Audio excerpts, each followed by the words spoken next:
Lundi soir, Vladimir Poutine rencontrait Emmanuel Macron au fort de Brégançon. Alors que le président français espérait faire un coup d'éclat, il n'a pu s'empêcher de vouloir jouer au donneur de leçons. À peine un mois après son arrivée au pouvoir, Boris Johnson, le nouveau Premier ministre britannique, fait monter la pression sur les institutions européennes. Il a annoncé qu'en cas de sortie sans accord de son pays de l'UE, les frontières seraient immédiatement fermées. Après 2 mois de manifestations, la situation empire à Hong Kong. Le gouvernement chinois durcit le ton, mais les manifestants n'entendent pas abandonner le combat. Madame, Monsieur, bonsoir. Grand sourire et mise en boîte pour la rencontre Macron-Poutine, alors que le président français se voyait déjà en diplomate artisan de la réconciliation de l'Europe de Lisbonne à Vladivostok. Les critiques habituelles sur le respect des droits de l'homme en Russie ont donné lieu à quelques tensions. Sans surprise, Élise Blaise. Il ose tout et on serait tenté de dire que c'est à cela qu'on le reconnaît. Lors de la rencontre au fort de Brégançon dans le Var lundi soir, Emmanuel Macron n'a pas hésité à faire la leçon à Vladimir Poutine sur sa gestion des manifestations moscovites. En effet, alors que la police russe a procédé à de nombreuses arrestations parmi les quelques milliers de manifestants mobilisés en Russie pour réclamer des élections dites libres, la France s'était exprimée cet été pour appeler à leur libération. Une position reprise par Emmanuel Macron en préambule de la conférence de presse organisée dans la maison de vacances présidentielle aux côtés de Vladimir Poutine. Ce que je crois aussi, c'est que parce qu'elle est européenne, la Russie a toute sa place dans l'Europe des valeurs. Et c'est d'ailleurs au nom de cette place que nous avons pu appeler cet été à ce que la liberté de manifester, la liberté d'expression, la liberté d'opinion, la liberté de se présenter à des élections dans le cadre de tout pays au sein de ce Conseil soit pleinement aussi respectée en Russie. Une leçon de droits de l'homme que le président russe n'a pas relevée après l'introduction d'Emmanuel Macron, comme pour ne pas lui assigner un coup de grâce. Mais c'était sans compter l'allié désormais historique du président français, BFM TV, la chaîne de Patrick Drahi. Elisa Bertholomé pour BFM TV. Une question qui s'adresse à vous deux, messieurs les présidents. Des vagues d'arrestations d'opposants ont eu lieu ces dernières semaines en marge de manifestations pacifistes à Moscou. Hier encore, à peine sorti de prison, un militant a été arrêté. Monsieur Poutine, comment l'expliquez-vous ? Après cette deuxième attaque, Vladimir Poutine n'a donc pas boudé son plaisir pour faire un parallèle entre la situation relative aux manifestations en Russie et en France. Peut-être que il y avait une certaine raison pour les policiers qui les avaient arrêtés. Et d'ailleurs, ça ne se passe pas qu'en Russie. Je suis invité par le président français, je suis un peu mal à l'aise en le disant, mais vous savez tous que pendant les manifs des Gilets jaunes, il y avait plusieurs dizaines de personnes qui avaient été blessées. Il y avait des policiers qui avaient été blessés. Et on ne veut pas du tout que des événements pareils se passent dans la capitale russe, mais on va toujours respecter la loi. On ne veut pas du tout que des événements pareils se passent dans la capitale russe. Une réponse qui semble courtoise, mais dont la traduction aurait été en réalité édulcorée par l'interprète. En effet, dans les propos tenus dans sa langue, Vladimir Poutine aurait effectivement parlé de 11 morts et 2500 blessés parmi les Gilets jaunes, selon les calculs des autorités russes. La version moins polémique est évidemment celle qui a été diffusée par TF1, France 2 et BFM TV, quand Russia Today diffusait une version plus fidèle aux propos du président russe. Pour autant, Céline Pigalle, la directrice de l'information de BFM, a expliqué que l'interprète n'avait pas été choisi par la chaîne, mais par l'équipe de captation des images de la conférence. Quoi qu'il en soit, au-delà de cet élément étonnant, l'attitude d'Emmanuel Macron quand il a dû répondre montrait toute l'ampleur de sa gêne. Le président a raison aussi de permettre de faire les distinguos qui conviennent entre les situations dans nos pays, parce que partout dans nos pays aujourd'hui, il y a des manifestations, on le voit, qui se tiennent. Ce qui est important, c'est que quand on a contracté souverainement les traités, on les respecte. Et nous avons d'ailleurs, la Russie comme la France, contracté des accords internationaux qui font que nous avons ensemble décidé, avec beaucoup d'autres, que la liberté d'expression, d'opinion, de manifestation, de se présenter librement à des élections soit respectée dans nos démocraties. Une déclaration qui fait directement écho aux manifestations des Gilets jaunes sévèrement réprimées par les ordres du ministère de l'Intérieur Christophe Castaner. De quoi accompagner les propos d'Emmanuel Macron avec une saveur toute particulière. Nous avons ensemble décidé, avec beaucoup d'autres, que la liberté d'expression, d'opinion, de manifestation soit respectée dans nos démocraties. Une conférence de presse qui aura donc eu de quoi amuser, alors que des sujets cruciaux tels que la Syrie, l'Iran et l'Ukraine devaient être à l'honneur de la rencontre entre les deux chefs d'État. À quelques jours du G7, la passe d'armes au détriment du président français s'est finalement imposée comme temps fort du rendez-vous. Boris Johnson a fini de plaisanter. Lundi, le nouveau Premier ministre britannique a annoncé qu'en cas de sortie sans accord de la Grande-Bretagne de l'UE le 31 octobre prochain, les accords de libre circulation seraient immédiatement terminés. Un premier coup de semonce qui donne le ton des prochains échanges à Bruxelles. Bye bye les expatriés. Lundi, le nouveau Premier ministre britannique Boris Johnson a durci le ton. Il a annoncé qu'en cas de Brexit sans accord le 31 octobre prochain, il mettrait automatiquement un terme à la libre circulation des personnes. Une déclaration qui tranche radicalement avec celle de son prédécesseur Theresa May, toujours très consensuelle quand il s'agissait de faire mine de tenir tête à Bruxelles. C'est ce que nous explique Pierre-Yves Rougeron, le directeur de la publication de la revue Perspective Libre. Boris Johnson entend faire ce que Theresa May a refusé de faire, c'est-à-dire poser à l'Union européenne un rapport de force clair dans le respect des intérêts britanniques. Appartenance, si vous voulez, à la classe, disons, euro-mondialiste, Theresa May voulait brader autant que faire se puisse les intérêts de la Grande-Bretagne pour pouvoir dans les faits annuler le Brexit par un accord léonin qui est absolument inacceptable. Le nouveau locataire du 10 Downing Street voulait donc frapper fort. Il a donc choisi de s'attaquer au cœur idéologique de Bruxelles, la mobilité, pour ne pas dire le nomadisme. Boris Johnson a refaire le processus de zéro. Mais il n'a que quelques mois pour le faire parce qu'il veut se débarrasser, on le comprend rapidement, du problème Brexit. Et donc, il entre sur ce qu'il sait être à la fois une plaie pour la Grande-Bretagne, c'est-à-dire un nombre de travailleurs détachés et d'immigrés européens qui permettent à certains pays comme la Pologne ou d'avoir des revenus de transfert sympathiques depuis Londres, ou qui permettent à des pays comme la France de truquer très habilement leur taux de chômage en ayant l'équivalent de la ville de Bordeaux comme travailleurs français à Londres. Donc, Boris Johnson apparaît abrupt, mais en réalité, c'est un jeu très intelligent en attaquant la libre circulation des personnes, en n'attaquant pas la libre circulation des capitaux, ce qui pourrait faire du mal à la City, ou des biens pour l'instant pour ne pas abattre sa carte maîtresse qui viserait directement une Allemagne qui se grippe en plein cœur. Là, il attaque l'UE sur son angle le plus idéologique, qui est de promouvoir la mobilité individuelle et donc l'immigration. Donc là, il fait mal au cœur du petit eurocrate moyen.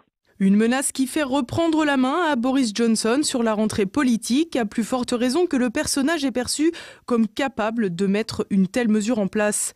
Il faut dire que le nouveau Premier ministre britannique semble bénéficier de coups des franches avec un réel soutien populaire. Pour autant, rien n'indique que Bruxelles fasse le choix de céder du terrain face à ce nouvel homme fort.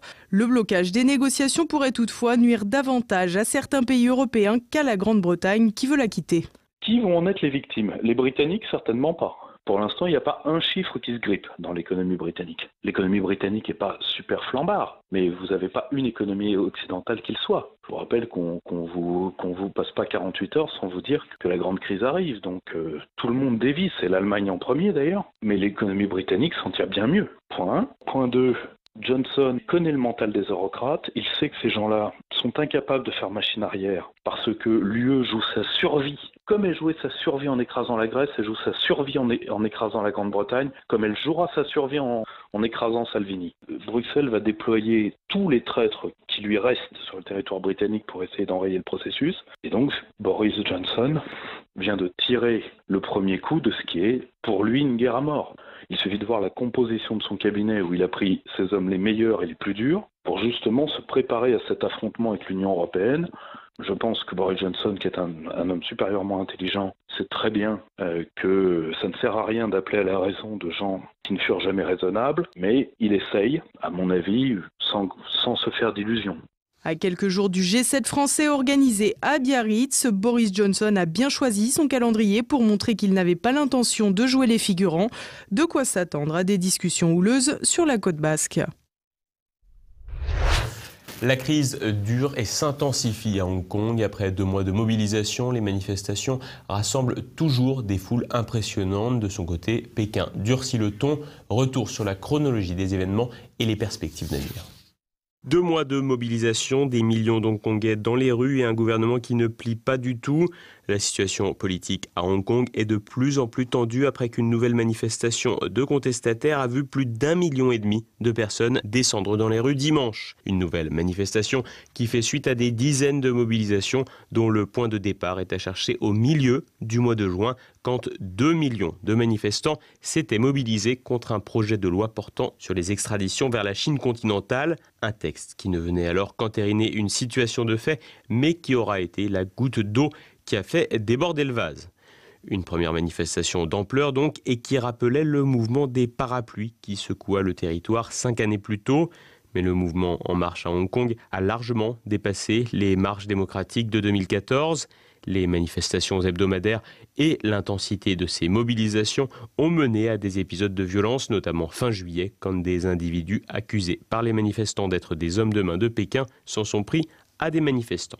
Pékin, d'abord en retrait dans l'affaire hongkongaise, a finalement publiquement soutenu le gouvernement de la cité qui lui est largement acquis. Les autorités chinoises ont ainsi joué la carte de l'intimidation en diffusant par voie médiatique des vidéos montrant les troupes militaires nationales en entraînement anti-émeute. À ces menaces guerrières s'ajoutent ensuite les images diffusées dans le monde entier de véhicules militaires chinois en manœuvre à Shenzhen aux portes de Hong Kong.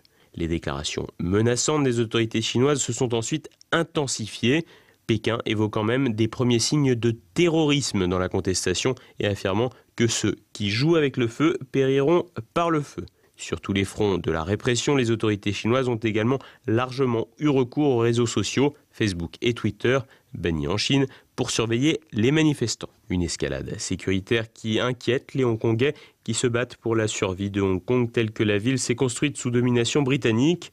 Outre la question de l'extradition, de nombreux manifestants remettent en cause ce qu'ils dénoncent comme un manque de démocratie, à savoir notamment l'élection du chef de l'exécutif hongkongais par un collège électoral de seulement 1200 entités. Hong Kong, place financière, habituée à une forme de démocratie anglo-saxonne, goûte finalement assez peu du dirigisme de Xi Jinping qui, sans renier une certaine forme de capitalisme, base néanmoins son système économique et politique sur un mode d'action autoritaire et sécuritaire, favorisant une classe dirigeante issue du Parti communiste. Dans ce conflit, l'État central chinois semble avoir tout intérêt à jouer la carte de la prudence en maintenant le principe d'un pays, deux systèmes, système qui doit perdurer jusqu'à la réunification totale prévue pour 2047. D'ici là, les positions chinoises dans la région seront largement renforcées à la faveur de l'implantation massive de Chinois continentaux sur le territoire. Ils sont ainsi plus d'1,5 million à s'y être installés ces 10 dernières années. À cette tendance démographique lourde s'ajoute le poids économique de Pékin sur le territoire. Il suffirait d'ailleurs seulement à l'État central de temporiser et de jouer la montre pour récupérer Hong Kong dans son escarcelle à moyen terme. Reste à savoir si Xi Jinping saura se montrer patient. L'actualité en bref avec Floriane Jeanne. Plus de gouvernement en Italie. Le Premier ministre Giuseppe Conte a présenté sa démission devant le Sénat ce mardi après 14 mois au pouvoir. Cette démission intervient en toute logique alors que la coalition gouvernementale formée par la Ligue et le mouvement 5 étoiles a éclaté à l'initiative de Matteo Salvini face à des désaccords désormais trop importants sur la politique à mener.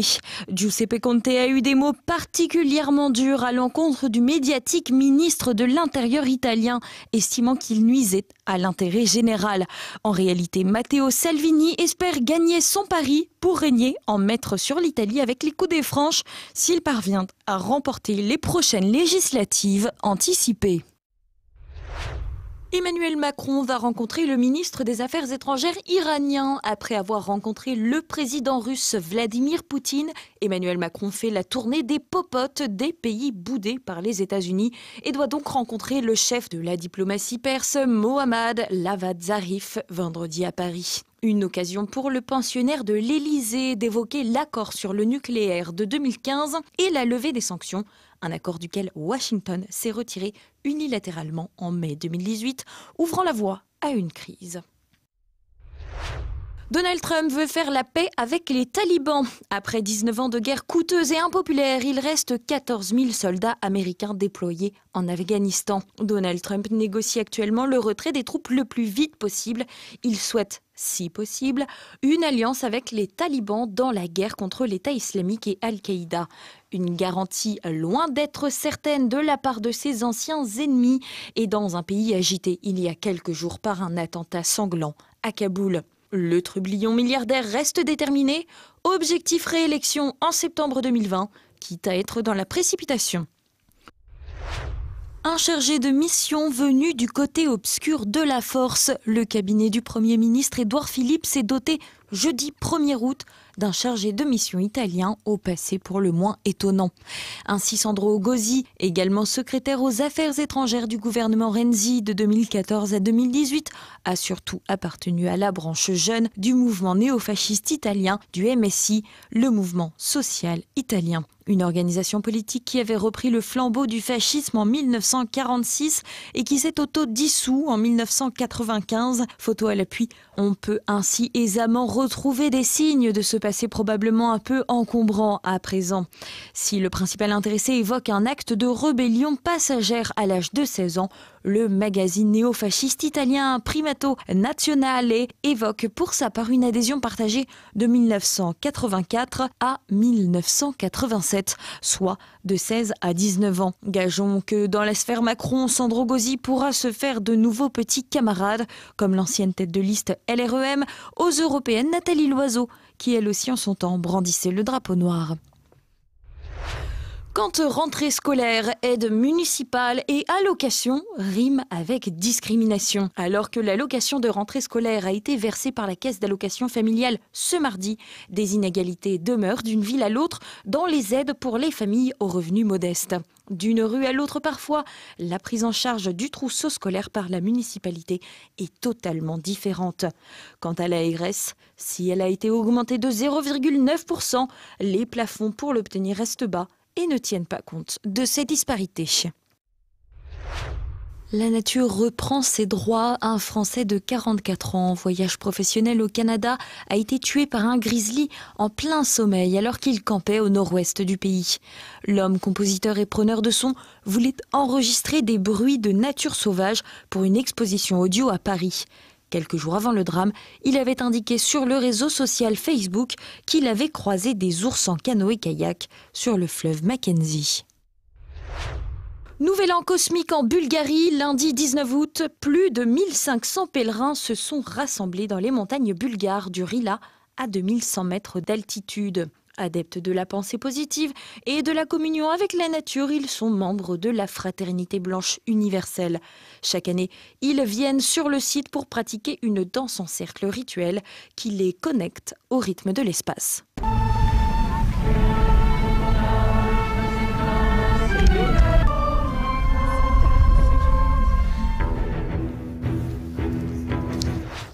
C'est maintenant la fin de cette édition. Ce soir, dans votre Zoom d'été, Floriane Janin vous propose de découvrir Patrick Luzinski de la revue Éléments, un extrait d'une émission avec Pierre Jovanovic et aussi Gauthier Gibelin qui vous emmène à la découverte d'un recueil de chroniques du journaliste et auteur Olivier Molin. Et voilà, c'est la fin de cette édition. Merci de votre fidélité. À demain. Bonsoir.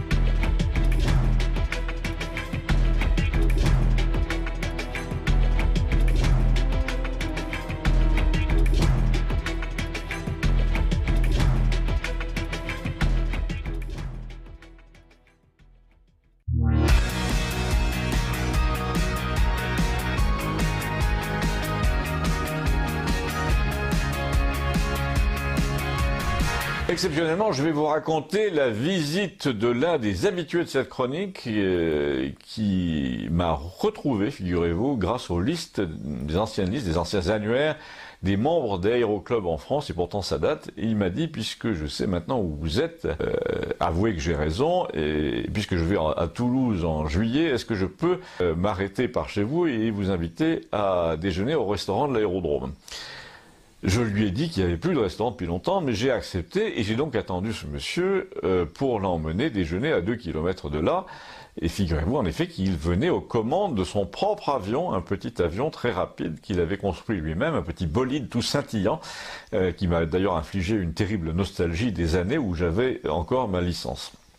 Je suis arrivé un tout petit peu en avance et ça a été l'occasion pour moi de refaire une visite photographique, notamment des lieux, et même de rencontrer le trésorier de l'aéroclub, ce qui est mon véritable sujet du jour.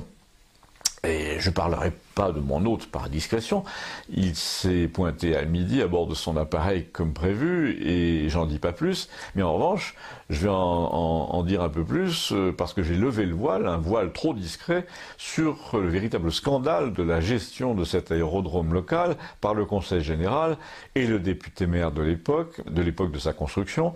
Puisque dans les années les plus scandaleuses de la politique française, celles où les élus ont perdu toute retenue, toute modestie, tout sens commun et parfois toute honnêteté, eh bien notre député maire, qui avait l'amitié de Chirac, s'est mis en tête de faire fabriquer une aérogare en race campagne avec tour de contrôle, les zones à bagages, et pourquoi pas un service des douanes tant qu'on y était.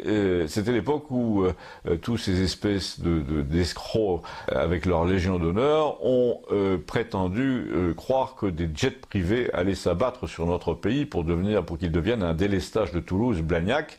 Les installations surdimensionnés qui ont fait double emploi avec celles des années 30 ont essayé de ressembler à un aéroport international, mais évidemment, comme ils n'avaient pas d'argent, façon Martine fait de l'aviation, façon Barbie hôtesse de l'air, tout était miniature, à part la tour de contrôle. La salle d'attente faisait 4,50 m, le guichet 2, il y a une entrée et une sortie goudronnée, mais qui sont à 1 mètre l'une de l'autre. Les parterres de fleurs, tout ça, était aux dimensions d'une scène de café-théâtre. Et l'herbe pousse désormais sur les panneaux d'aluminium et tout est rouillé, cassé, souillé.